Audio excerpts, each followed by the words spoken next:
du ñu toog fii ba tey di dajale ay nit ñu naan justice pour les martyrs. am ñoo xamante ni psychologiquement dañ leen a am na nit ñoo xam ne ñu ngi dund souffrance yoo xamante ne yow tu peux même pas l'imaginer. démb da nga koy déglu jooy sa xol bi jeex te moo ne ñi leen ko def ñi ngi ci biir réew mi di doxi seen soxla. loolu mooy agace Sonko pendant ce temps le président di ñu wax ay réconciliation ay jibool national balaa ngay jibool da ngay xam ki la tooñ. koo xamul koo xulool koy jibool. mais xanaa xamoo ne loolu mooy agacé Ousmane Sonko.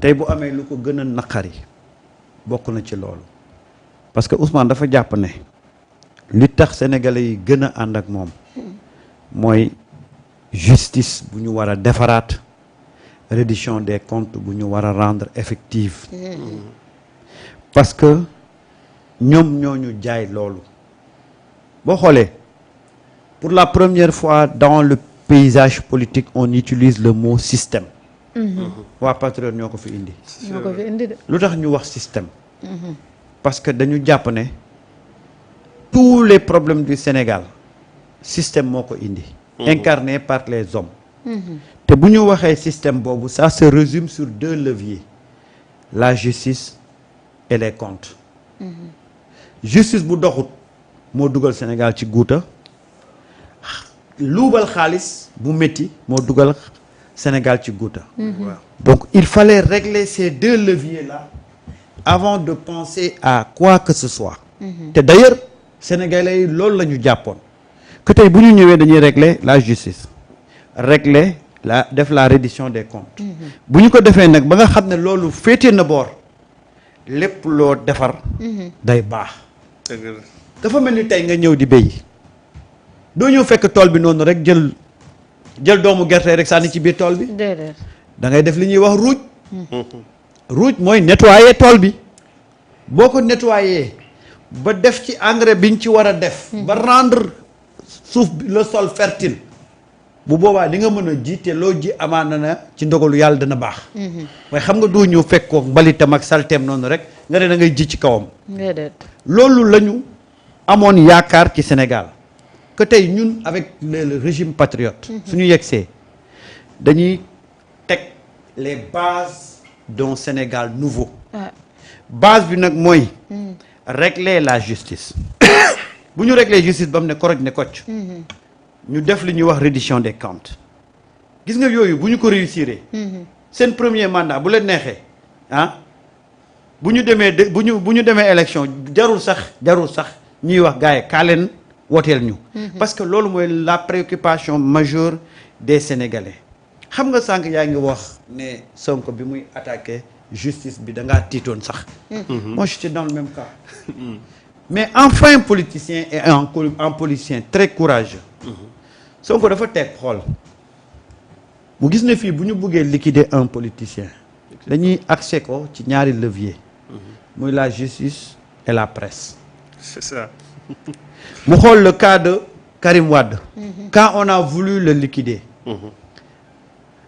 on a créé les chefs d'inculpation à partir de la justice on a vendu ce produit-là aux Sénégalais ñu consommer ko jàpp bi dafa yomb après ñu téye ko tëj ko donc ñaari levier yooyu lañ actionné ñu jóge foofu dem ci le cas de Khalifa Sall on a utilisé ces 2 leviers là presse bi moo génn accusé ko justice jàpp Sonko nag ne balaa may xaar lii di ma ci fekk si man maa leen di attaqué balaay dara du xew et c'est là où Sonko a réussi dafa anticiper jaboli génne le problème de ces 2 leviers là ba mu ko génnee xamal ko sénégalais yi ne ah bon kon affaire bi nii la demee ñu méngali ko ak ay situation antérieure mu jox leen résultat parfait bi sénégalais yi ne noo dootuñ seetaan lii door a comprendre les sénégalais Sonko moo leen comprendre li Macky doon jouer Macky avait 2 leviers yoo xam ne ci la doon utiliser pour tuer un adversaire politique pour te réconforter su demaan ci sëriñ si sax danaan noonu nañ bàyyi ba justice atte ko après bu ko justice atte mën naa ko gracier noonu effectivement naan yoonam newu ci c'est la justice ne man balaa may toog ñu may fekk si ba di ma tër Sénégal yi dinañ xam ñii lan mooy seen rôle ci espace bi c'est là où Sonko fa la damee le pion parce que ñoom avant ñuy réagir Sonko jiitu na leen ci sénégalais yi ba wax leen sénégalais yi ne kii Macky Sall ñaari levier yi ñooy bras armé am comme bëgg a liquider ci ñaari levier yi lay appuyé wu. moo tax Sonko on a utilisé ces leviers là pendant presque 4 ans pour le tuer mënuñ ko rey parce que boobu les sénégalais avaient déjà compris. ba jiitu ko aar ko protéger ko voilà ce que Sonko a réussi. Et cohérence pour cohérence, Sonko n'a pas attendu d'être dans le gouvernement wala d'être au pouvoir pour parler de la justice. Exactement. Sonko dafa yàgg wax le problème de la justice. bi muy nekk opposition. et kenn ñemewutoon. kenn ñemewutoon opposant nga toog fii ci nekk ci opposition bi. di attaquer justice. il est le premier à le faire. et l'histoire lui a donné raison. parce que nag de 2021 à 2023. tous les problèmes yi Sénégal am c'est la justice et la presse. c'est la justice. nañ ko wax te assumer ko. tous les problèmes yi fi am ba ay nit faatu ci ba ay nit gaañu ci bañ tëj ci ay nit c'est la justice et la presse.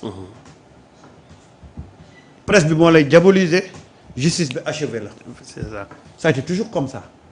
tey mënuñu ñëw nag tey li nga xam ne moo nekkoon problème mu Sénégal. ñu war ko régler ñu nekk di ci layam-layamee parce que cette question-là de justice ce n'est pas tout simplement une préoccupation du militant du PASTEF. Ce n'est pas tout simplement une préoccupation d'un ex-détenu ou d'un torturé, non. C'est le problème de tous les Sénégalais parce que fa ñuy jàppee nit di ko tëj ci lu nekkul yoon ci wàllu politique ñu ngi jàpp un autre Sénégalais di ko teg une injustice par rapport à un autre domaine. nit fekk nañ ko mu moom këram tabax ko ba mu yegg ñu jaay ko doole nangu këram mu dem tribunal ñu ñàkkee ñu àtteel ko ñàkk.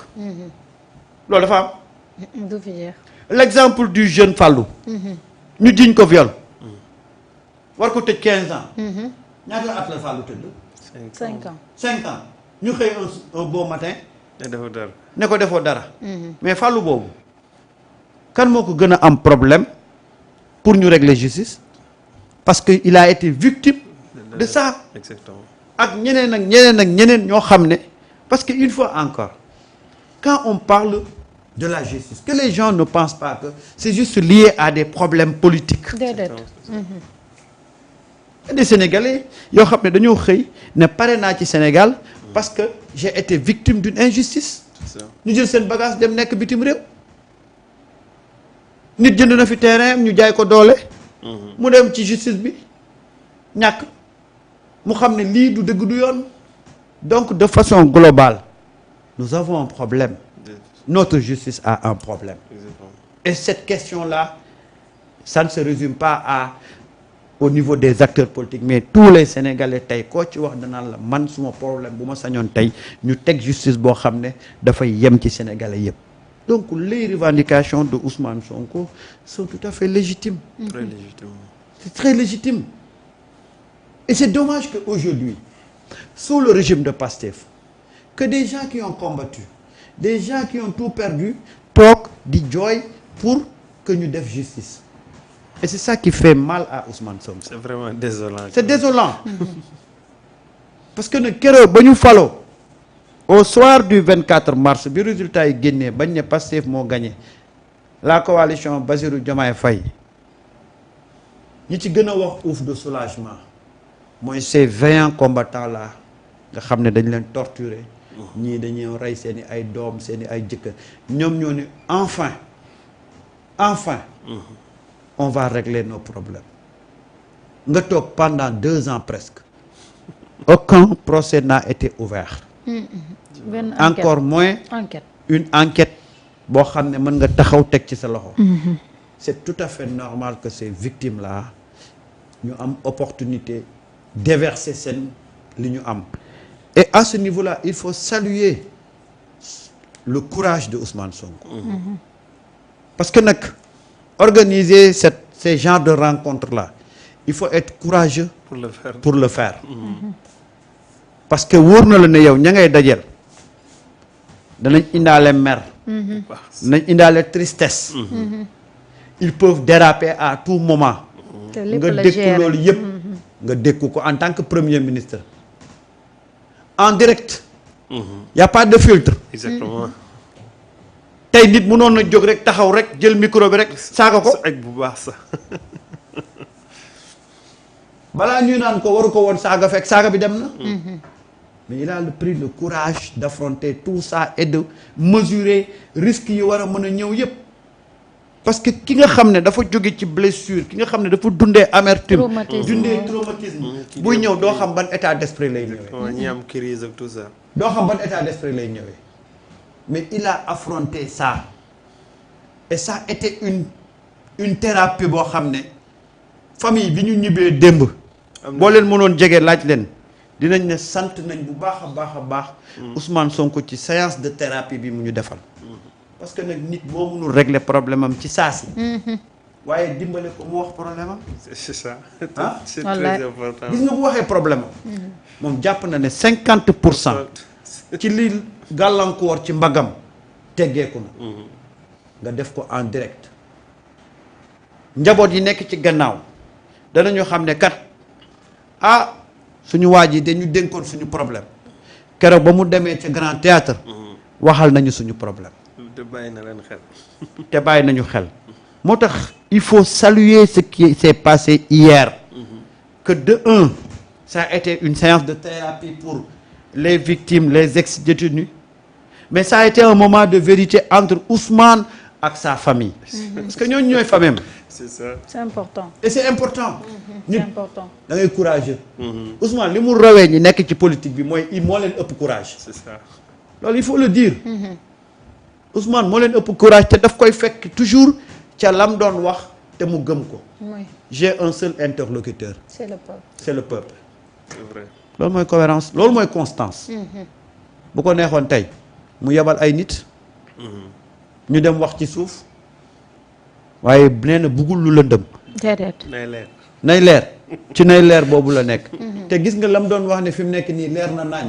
lu démb lii leer na naañ dëgg waaw doonte waxuñ ko waaye sénégalais yu bëri xam nañ bu bloqué fan la bloqué lees waxul moom kay démb xam nañu fan la bloqué parce que bu demee ba ni tey jii ci li nga xamante ni tey moo xew ci mbirum Bassirou Diomaye Faye xëy na xeex na ci mbir mi bu ñu fàtte loolu bu lu metti